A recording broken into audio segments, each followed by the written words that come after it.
Hello, welcome back dans un nouvel épisode de New Vision. Et pour ceux qui ne me connaissent pas encore, je m'appelle Pam Newdan. Et le New de Newdan, c'est ce que j'ai pris pour faire New Vision. Donc c'est N-Y-O-U et non pas N-E-W. Et du coup, ça fait New Vision, comme le jeu de mots en anglais, Nouvelle Vision. Mais ça s'écrit comme le New de mon prénom. Voilà, tout simplement. Sans plus tarder, on va rentrer dans le vif du sujet. Donc l'épisode du jour s'intitule On a tous un droit slash mini devoir d'éducation envers notre famille.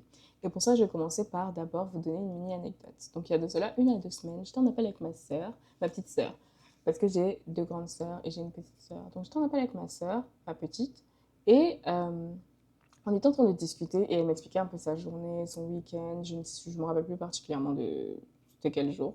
Mais bon, bref, c'est très peu important pour le déroulement de l'histoire. Et elle m'expliquait qu'elle avait passé ce soir avec ses amis et qu'éventuellement, il y a une de ses amies qui devait rentrer chez elle, mais pour une quelconque raison, elle ne pouvait pas rentrer avec le chauffeur de base. Donc, ce qui s'est passé, c'est qu'elle a dû emprunter les moyens de transport, enfin, les transports en commun. Voilà, elle a dû emprunter les transports en commun. Et il faut savoir que d'où je viens du Burkina. Au Burkina, les motos, c'est très commun. C'est vraiment très, très, très commun. Mais actuellement, ils ne vivent pas au Burkina. Je ne sais pas quelle est la fréquence de circulation pour les motos là-bas. Mais en tout cas, ce qui est sûr, c'est que je sais que j'imagine que par le déroulement de l'histoire, vous allez comprendre plus tard, ce n'est pas un moyen de transport qui est emprunté par une certaine classe. Voilà. Donc, éventuellement, la copine en question, elle a dû rentrer chez elle en moto. Et elle m'explique que quand la moto est arrivée et que sa copine devait monter sur la moto, leur groupe d'amis, elles ont commencé à se moquer. Et ma soeur y compris. Elles ont toutes commencé à se moquer, tout ça, etc., commencé à filmer, au point où le chauffeur a demandé « Ah, mais qu'est-ce qu'il y a en fait ?» Genre, il y a quoi? Et elle était là en mode non, il n'y a rien, tout ça, etc. Mais elle continuait de se moquer, elle continuait de filmer. Et ma soeur, elle était en train de m'expliquer ça avec le plus grand des calmes. Et genre, pour elle, genre, il n'y a rien de bizarre dans ce qu'elle a fait. Et du coup, j'ai décidé de la reprendre. Je la reprends directement et je lui dis, Madame, euh, tu sais ce que tu viens de faire là, c'est problématique. Elle me demande comment tout ça. Donc je lui explique qu'en gros, parce que elle a l'habitude de se balader en voiture, elle estime que se balader en moto là, c'est comme si tu réduis entre guillemets ton niveau de vie, etc. Et que genre c'est un peu un rituel d'humiliation en fait. Alors que ça c'est le quotidien de beaucoup de personnes. Et je ne vois en aucun cas comment est-ce que même la moto peut être problématique. Et il faut savoir que moi je pense que je l'ai un tout petit peu plus pris personnellement parce que quand je vivais encore au Burkina, ma mamie avait une mobilette. Elle avait une mobilette. En fait, c'est le mot mobilette même qui me fait rire, mais bon, c'est pas grave. Ma mamie avait une mobilette et ma mamie venait me chercher en mobilette parfois quand j'avais cours le soir.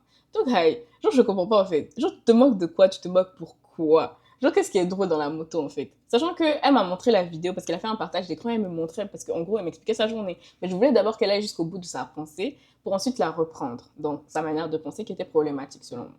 Donc, je lui ai dit que, en gros, ma belle, la manière dont tu as fait, la manière dont vous avez réagi, toi et tes amis en général, c'est problématique. Parce que vous êtes en train de faire croire que justement parce que vous appartenez à une classe, une certaine classe sociale, bah ça là, c'est dégradant. Alors que ça, c'est le quotidien de beaucoup de personnes. Et vous ne savez pas à quel point vous avez mis mal à l'aise le chauffeur. Déjà même, vous mettez en danger la camarade en question parce qu'elle est seule à rentrer avec la moto en question. Donc si le chauffeur est trop fâché là, il pouvait ne pas faire rentrer ta camarade à la maison en fait.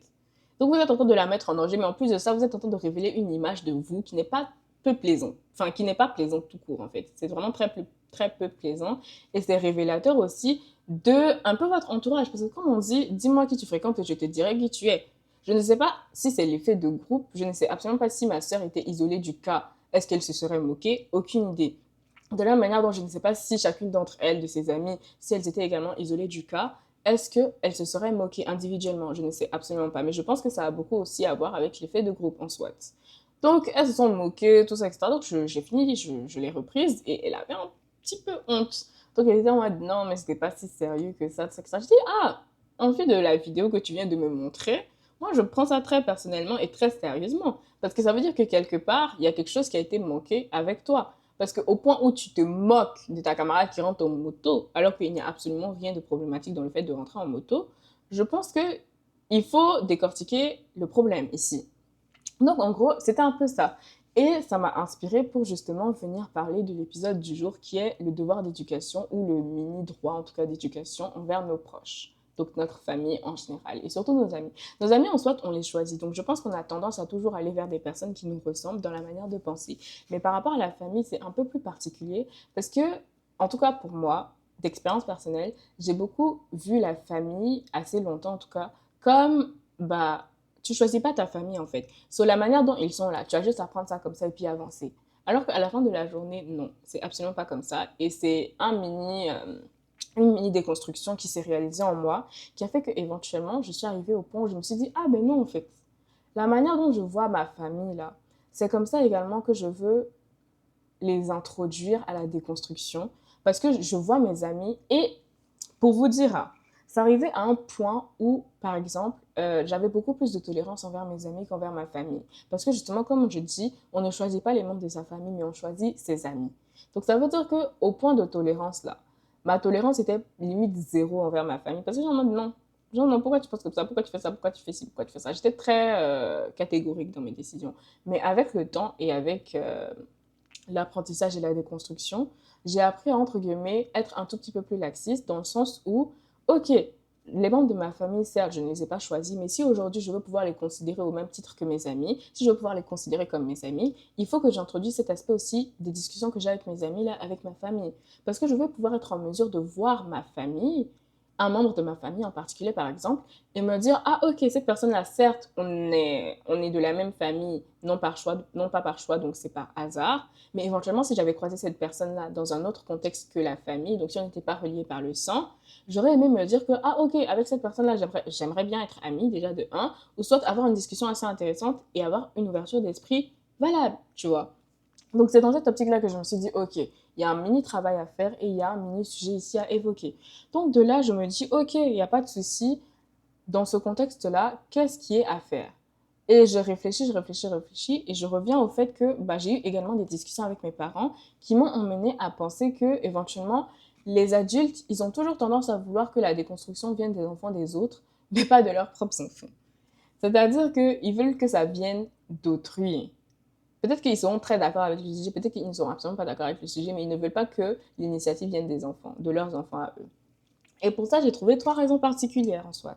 Donc j'ai trouvé soit c'est parce que éventuellement bah, ça leur bénéficie. Donc si par exemple on parle de droit d'aînesse, donc ça veut dire qu'éventuellement on va pas vouloir que l'enfant réponde à l'adulte, même si on estime que l'enfant a quand même raison dans le principe de ce qu'il est en train de vouloir évoquer. On va trouver que ah non, pour le droit d'aînesse, l'enfant doit se taire, tout ça, etc. Même si c'est avec sa sœur, c'est avec bah, son parent, etc.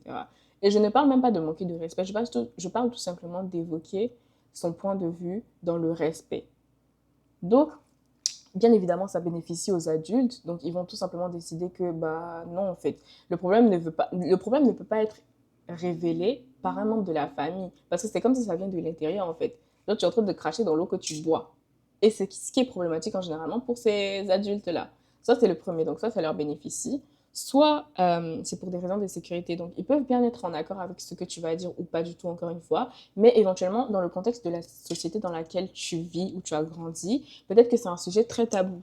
Donc, éventuellement, ils ne vont pas vouloir que tu t'exposes sur les réseaux avec tes points de vue parce qu'ils vont estimer que c'est te mettre en danger. Ça, c'est un. Mais la vérité, c'est que pourquoi est-ce que ce serait OK que ce soit les enfants des autres qui se mettent en danger et pas bah, tes propres enfants? Parce qu'il y a une petite part d'hypocrisie dans le sens où soit on défend tous les enfants, soit on ne défend aucun enfant à la fin de la journée. C'est ce que moi je reproche. C'est-à-dire que c'est OK de vouloir que les enfants d'autrui viennent et prennent la parole sur un sujet que vous supportez peut-être, mais dès que ce sont vos enfants, vous ne voulez absolument pas, vous les protéger comme des œufs. Ce que je veux bien comprendre en tant que parent. Mais à la fin de la journée, ton enfant n'est pas plus important que l'enfant d'autrui parce que c'est également un être humain à la fin de la journée. On part encore plus sur le principe du fond que sur la forme. Donc voilà. Et le troisième point, c'est par rapport au regard de la famille. Et dans un contexte bien africain et bien ancré en Afrique, on a tendance à beaucoup, beaucoup, beaucoup porter attention au regard de la famille. C'est-à-dire que si moi j'ai un point de vue qui est assez controversé par rapport à la vie générale de la famille, on ne va pas vouloir que j'expose mon point de vue sous prétexte que je vais mettre mal à l'aise la famille. Mais tout ça là, c'est pas mon problème. À la fin de la journée, ce n'est vraiment pas mon problème parce que moi j'ai expliqué pourquoi. Et moi j'estime que c'est là que vient en jeu l'ouverture d'esprit. C'est-à-dire que moi, je n'ai aucun problème avec le fait de discuter avec mes parents.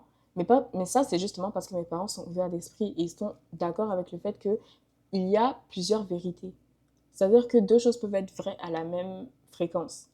Alors que la famille, la grande famille par extension, a un énorme problème avec le fait qu'il y a souvent confrontation. Et que la vie qu'ils portent, qui est peut-être la majorité, ça ne veut pas forcément dire que c'est la vie véridique. Et c'est ce que je reproche. Mais bon, bref. Encore une fois, moi, je suis dans un processus de déconstruction. Donc, malheureusement, pour la majorité, ça va s'arrêter à moi. Parce que moi, je vais parler, je vais expliquer ce qui ne va pas et je vais révéler ce qui me dérange en soi.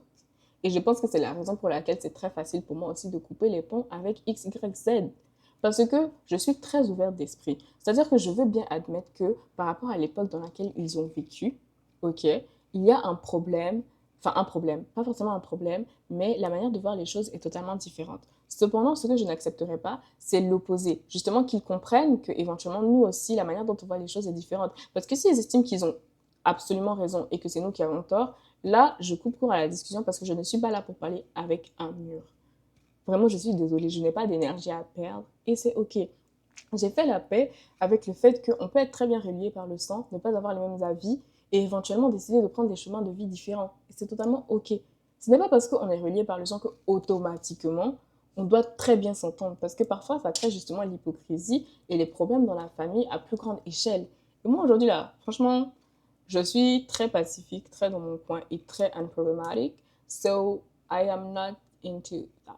Genre vraiment, si je commence à trop m'embrouiller, là, c'est pas la peine. On va se déposer parce que c'est pas forcément. Voilà.